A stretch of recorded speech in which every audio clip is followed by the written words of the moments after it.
படம் நல்லா இருக்குன்னு தெரியும், ஆனா இந்த அளவுக்கு நல்லா இருக்கு எக்ஸ்பெக்டே பண்ணல. ரொம்ப நல்லா இருந்துச்சு. எங்க சித்தப்பா சீமான் இருக்காரு, அவரு ஆமா கட்சியில என்ன பேசுறோ அவங்க படமா எடுத்து வச்சிருக்காங்க. நல்லா பண்ணிருக்காங்க, சூப்பர். புதுசா இருக்கு இந்த கதை. ஆமா, ஃப்ரெஷ்ஷா இருக்கு. இல்ல இல்ல இல்ல, நெக்ஸ்ட் வர ஜெனரேஷனுக்கு ஓகே.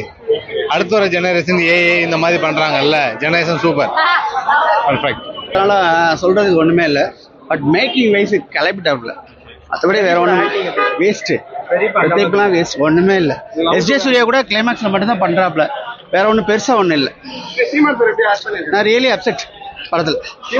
ஓகே, நல்லா பண்ணியிருக்காப்ல, நல்லா பண்ணி அவர் கொடுத்த ரோலை நல்லா பண்ணியிருக்காப்ல. ஸோ அது ஒன்று தான் பார்க்குற மாதிரி இருக்கு, மற்றபடி வேற ஒன்றும் இல்லை படத்தில். ரொம்ப பிலோ மை எக்ஸ்பெக்டேஷன். படம் நல்லா தான் இருந்துச்சு. காமெடியாக இருந்துச்சு, ஃபைட் நல்லா இருந்துச்சு, பாட்டு நல்லா இருந்துச்சு, சூப்பராக இருந்துச்சு. நல்லா இருக்கு ப்ரோ, ஒன் டைம் பார்க்கலாம். சும்மா ஃபியூச்சரிஸ்டிக் அப்புறம் லவ் மெயின் பண்ணி எடுத்திருக்காங்க. ஃபோன் மூலியமா எவ்வளோ அடிக்ட் ஆயிருக்காங்க, ஸோ அதை மெயின் பண்ணி எடுத்திருக்காங்க. ஃபோன் இல்லாமல் நம்ம எப்படி வாழலாம் சொல்லி காட்டியிருக்காங்க. ஒன் டைம் பார்க்கலாம், ஓரளவு ஓகே. படம் செம்மையா இருக்கு ப்ரோ. படம் வந்து வேற லெவல்ல இருக்கு, கண்டிப்பா போய் பாருங்க. நான் வந்து இந்த டிக்கெட் கையில தான் இருக்கு, போய் பார்த்துட்டு சொல்றேன். நானும் போய் பார்த்துட்டு வரேன். நான் சொன்னது டியூடுக்கு ரிவ்யூ சொன்னேன், சரியா? போய் பார்த்துட்டு அதானே, அந்த அளவுக்கு இல்லைண்ணே. பழைய படம் மாதிரி தான் இல்லை. தானா சேர்ந்த கூட்டம் 400 தான் முதல்ல இல்லை, ரொம்ப மொக்கையாக தான் எடுத்துருக்கேன். ஒரு சீன் கூட நல்லா எஜ்ஜே சூர்யாக்கெல்லாம் பெரிய ரோல்லாம் இல்லைண்ணே. சும்மா வருவார், அப்போ எப்போ வருவார், வில்லன் மாதிரி காமிச்சிருக்கேன், அவ்வளோதான். எனக்கு பிடிக்கல, நான் சும்மா உட்காந்துக்கிட்டு இருந்தேன். அண்ணே அந்த அளவுக்குள்ள அண்ணே படம் மொக்கனே. அந்த லவ்வை பற்றி கதை, இப்போ இருக்கிற லவ் ஃபியூச்சர்லையும் இருக்குமா, அதான் கதை. நல்லா தான் இருக்கு, ஃபியூச்சர் படம் பார்க்கலாம். ஃபர்ஸ்ட் பார்ட் ஓகே, நார்மல் தான். செகண்ட் பார்ட் பார்க்கலாம், நல்லா இருக்கு. செகண்ட் ஹாஃப் தான் நல்லா இருக்கு, ஃபர்ஸ்ட் பார்ட் கொஞ்சம் கம்மி தான். ஆமா, ஃபர்ஸ்ட் பார்ட் கம்மி தான். ஆமா, அனிருத்தா எல்லா படத்தையும் காப்பிச்சாருன்னு பயங்கரமா இருக்கு. சீன் பார்த்தேன் ஸ்டோரி, அதான் சொல்றோம்ல, அனிருத்தா ஸ்டோரியும் பண்ணிருக்காரு. ஆமா, ஒவ்வொரு சீனுக்கும் அடுத்த சீனுக்கும் சம்பந்தமே இருக்காது. எதுக்கு அது நம்ம தான் தேடணும், இப்ப என்ன இருக்கு அப்படின்ட்டு. அவ்வளவுதான், படம் பார்க்கலாம். ஏன் அந்த மாதிரி பிடிக்காது அப்படின்னா வந்து அந்த அளவுக்கு மோசமாயிட்டாங்களா எல்லாருமே? படம் நல்லா இருக்கு. அதான் ப்ரோ, இது ஃபியூச்சரில் எப்படி லவ் பண்ணுறது, அதை பற்றி ஒரு ஆப் மூலமாக ஒரு லவ் பண்ணி ஒரு ஃபீலிங்ஸ் எப்படி புரிஞ்சுக்கிறோம், அந்த மாதிரி நல்லா இருக்கு. இல்லை ப்ரோ, சும்மா பார்க்கலாம்னு வந்து படம் எக்ஸ்பெக்டாக நல்லா தான் இருந்துச்சு. ஒரு சீனில் கொஞ்சம் லேக் இருக்குது. அனிருத் மியூசிக் நல்லா இருக்கு ப்ரோ. அனிருத் மியூசிக் எப்பவுமே சூப்பராக இருக்கும். லவ் மியூசிக் எப்பவுமே நல்லா இருந்துச்சு. பிரதீப் ரங்கனோட ஆக்டிங் சூப்பராக இருந்துச்சு. ஜஸ்ட் ஃபுல்லாகவே ஏஐ வச்சு தான் இருக்கு, வேற எதுவும் கிடையாது. அதாவது நம்ம வாழ்க்கையை நம்ம வாழணும், ஒரு மிஷின் சொல்லி நம்ம வாழக்கூடாது தான் கான்செப்ட். இது எந்த அளவுக்கு ஒரு 2040 எந்த அளவுக்கு கதையை கொண்டு போக முடியுமோ அந்த அளவுக்கு. ஆனா அந்த அளவுக்கு ரியாலிட்டியில வருமானு சொல்ல முடியாத ரொம்ப சூப்பரா பண்ணியிருந்தாங்க. எப்படின்னா ஒரு சீன்லாம் ரொம்பவே சூப்பரா இருந்துச்சு. அமெரிக்காக்காரன் இங்க வந்து வேலை பார்க்குற மாதிரி நம்மகிட்ட கொடை விற்கிற மாதிரி, இப்ப இந்த வடக்கன்ஸ்லாம் எப்படி நம்மகிட்ட வந்து விற்கிறானுங்க, அந்த மாதிரி ரொம்பவே கிரியேட்டிவிட்டியா சூப்பரா இருந்துச்சு. இன்னும் நிறைய மூமெண்ட்ஸ், எக்கச்சக்கமா ட்விஸ்ட். சீரியஸ்லி ஏஐ சொல்லி நம்ம எதுவும் பண்ணக்கூடாது, நம்ம வாழ்க்கையை நம்ம வாழணும். சிம்பிளா சொல்றது என்னன்னா, எண்ணம் போல் வாழ்க்கை அப்படின்னு சொல்லி லாஸ்ட்டா பிடிச்சிருக்காங்க படத்தை. Seriously 100 crore bro. புதுசா இருக்கு படம், ரொம்ப அதெல்லாம் படம் பாருங்க. படம் நல்லா இருக்கு, ஒளிப்பதிவு ரொம்ப அற்புதமா இருக்கு, ட்ரெஸ்ஸிங்ஸ் நல்லா இருக்கு, நல்லா இருக்கு, சூப்பரா இருக்கு. படம் நல்லா இருக்கு ப்ரோ, சூப்பரா இருக்கு. அதுவும் இல்லாம சீமான் நல்லா பண்ணியிருக்காப்ல, சீமானு. அதுவும் இல்லாம திவாகர் இருக்காப்ல, கரெக்டான கேரக்டர். அந்த பாட்டெல்லாம் இப்ப என்ன எனக்கு என்ன யாரும் இல்லையே, அந்த சாங்லாம் வந்து சரி நிறைய வாட்டி கேட்டாச்சு, நல்லா இல்லை அப்படின்னு இருக்காது அப்படின்னு பார்த்தா அந்த விஷுவல்ஸ் எல்லாமே சூப்பரா பண்ணியிருக்காங்க. சரி கிரிஞ்செல்லாம் இல்லை, அதுவும் அந்த விஎஃப்எக்ஸ் விஷுவல்லாம் ரொம்ப திகட்டாம பண்ணியிருக்காங்க, டீசெண்டா. அதுவும் இல்லாம எப்படி சொல்ல, ரொம்ப இல்லாம வச்சிருக்காங்க. அது நீட்டா இருக்கு, அப்படியே படம் பார்க்கலாம், சூப்பரா இருக்கு. லேக் எதுவும் இல்லை. செகண்ட் ஹாஃப்ல கடைசியா முடியறப்ப லைட்டா லேக் இருக்காது, அது ஆனா பெருசா இருக்காது. பார்க்கலாம், படம் பார்க்கலாம், சூப்பரா இருக்கு. நல்லா இருக்கு. அவங்க அந்த ஆப் மூலமா கொஞ்சம் அடிக்டா இருக்காங்க, அவ்வளவுதான் வித்தியாசம். அந்த பையன் ஆப் அடிக்ட் இல்லாம இருக்காங்க. சீமான் வந்து போன் நோண்டாத அப்படின்னு சொல்றாரு, அவங்க போய் கேட்டு பண்றாங்க, அவ்வளவுதான் வித்தியாசம். படம் பார்க்கலாம், நல்லா இருக்கு. செகண்ட் பார்ட் கொஞ்சம் நல்லா இருந்துச்சு, ஃபர்ஸ்ட் பார்ட் காட்டலாம்.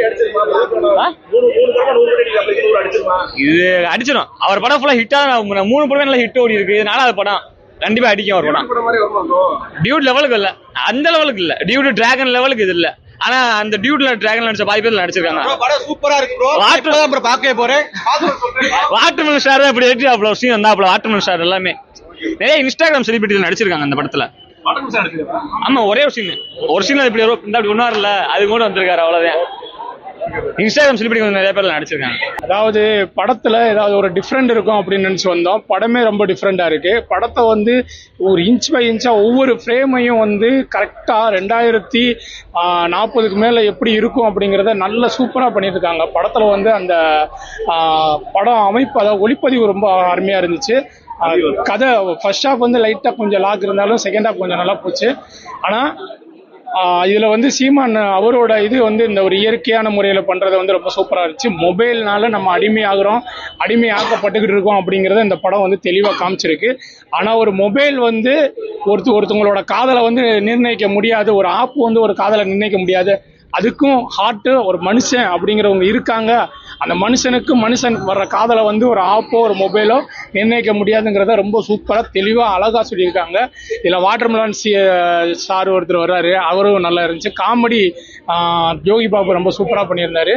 இதுல என்னன்னா அமெரிக்கால இருந்தே வந்து இங்கே வேலை பார்க்குற மாதிரி பண்ணியிருக்காங்க. ஒவ்வொரு ஃப்ரேமும் பாத்தீங்கன்னா டிஃப்ரெண்டா வச்சிருக்காங்க. ஒவ்வொரு ஃப்ரேமையும் ரொம்ப கவனமா எங்க எப்படி இருக்கும் எதையுமே வந்து ரவுண்டு போட்டு காட்டாத மாதிரி ரொம்ப சூப்பரா பண்ணியிருக்காங்க. அருமையா இருக்கு.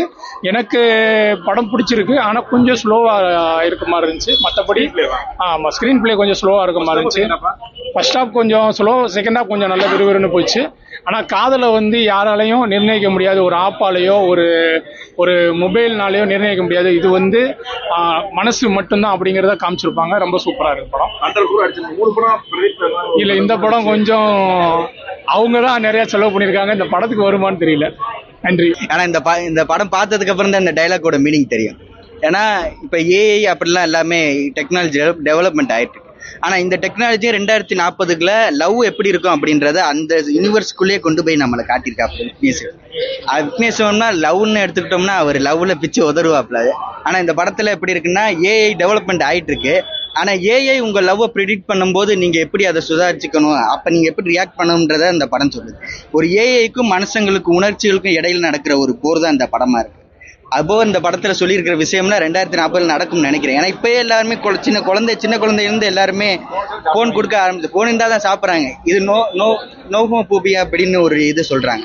அந்த மாதிரி இருக்கிறவங்க போன் இல்லாம இருக்க முடியாது அப்படின்னு. ஏன்னா இப்ப எல்லாமே போன் தான் டிபெண்ட் பண்ணி தான் இருக்காங்க. போன் இருக்கு. இப்ப நானே வெளியே போயிட்டு இப்ப டீ கடை எங்க போனோம்னா டக்குனுக்கு போனை எடுத்துருவேன். ஆனா அடிக்ட் ஆயிட்டோம். நம்ம டோபமைன் அதுக்கு அடிக்ட் ஆயிடுச்சு. அப்படி இருக்காம நம்ம குழந்தைங்க உண்மையான லவ்வை ஃபீல் பண்ணணும், உண்மையான லைக்கை ஃபீல் பண்ணணும், உண்மையான ஃபாலோவர்ஸை எடுத்துக்கணும். இதுல காட்டுறாங்க ஒரு யூனிவர்ஸ் ஆர்கானிக் வேர்ல்டு.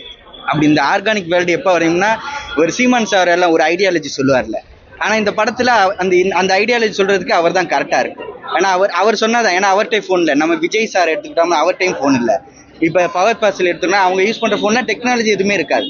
ஏன்னா நம்ம போன்றது பேசுறதுக்கு மட்டுமே இருக்குன்னு தவிர அதுக்குள்ளேயே மூழ்கி போய் இன்ஸ்டாகிராம் ரீல்ஸ் அப்படியே போனா அதுக்கு இன்ஃபினிட்டியான ஒண்ணு. அதுக்குள்ள நம்ம போயிட்டோம்னா லவ் தெரியாது, அம்மா அப்பா அவங்களுக்கு என்ன பண்ணணும், அடுத்து என்ன பண்ணணும், இப்ப ஃபேமிலியில ஏதாச்சும் ஒன்று நடந்தா என்ன பண்ணணும், எப்படி ரியாக்ட் பண்ணணும் கூட அந்த குழந்தைக்கு தெரியாது.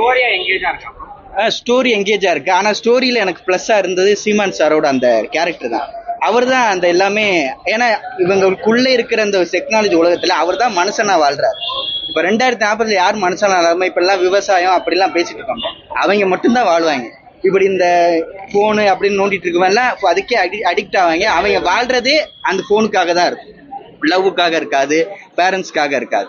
அதை இந்த ஒரு மெசேஜ் இப்ப நம்ம குழந்தைங்க புரிஞ்சுக்கிட்டாதான். இந்த படம் பார்த்ததுக்கு அப்புறம் எனக்கு தோணுதுன்னா இந்த போனை யூஸ் பண்றதை குறைச்சிக்கலாமோ அப்படின்ற மாதிரி நம்ம வாழ்ந்த மாதிரியே வாழ்க்கை மாதிரி இந்த படம் எடுத்திருக்காரு. இந்த சூர்யா எடுத்தது நல்லா இருக்கு படம். அதே மாதிரி நடிக்க அந்த ஹீரோவும் சூப்பரா நடிச்சிருந்தாரு. இந்த வாழ்க்கை நம்மளே வாழ்ந்த வாழ்க்கை மாதிரி தான் இருக்கு. போன் இல்லாம இருக்கிறது நல்லது. ஆனா போன்லயே இந்த பிள்ளைகளுக்கு வாழ்க்கை போகுதுண்டு. அது இல்லாம இந்த பிடிச்ச வாழ்க்கை வாழணும்னா இப்படிதான் இருக்கணும். படம் செமையா இருக்கு, எல்லாத்துக்கும் பிடிக்கும். ஆனா பெரியவங்களுக்கும் ரொம்ப பிடிக்கும் இந்த படம். அதனால படம் சூப்பரா எடுத்திருக்காரு. இல்ல இந்த லவ் சீன் வந்து எல்லாத்துக்கும் பிடிச்சி கல்யாணம் பண்ணி டைவர்ஸ் ஆகிறதோட இதோட நல்லா இருக்கு. ஏன்னா நல்லா பண்ணியிருக்காரு. எனக்கு ஆமா சின்ன பிள்ளைகளுக்கும் கொஞ்சம் இதா இருக்கும். ஏன்னா நம்ம அன்னைக்கெல்லாம் நம்ம சொல்லி சொல்லி தான் ஊட்டியிருக்கோம் தவிர போனை காட்டிலாம் நாங்கள் ஊட்டினதே இல்லை.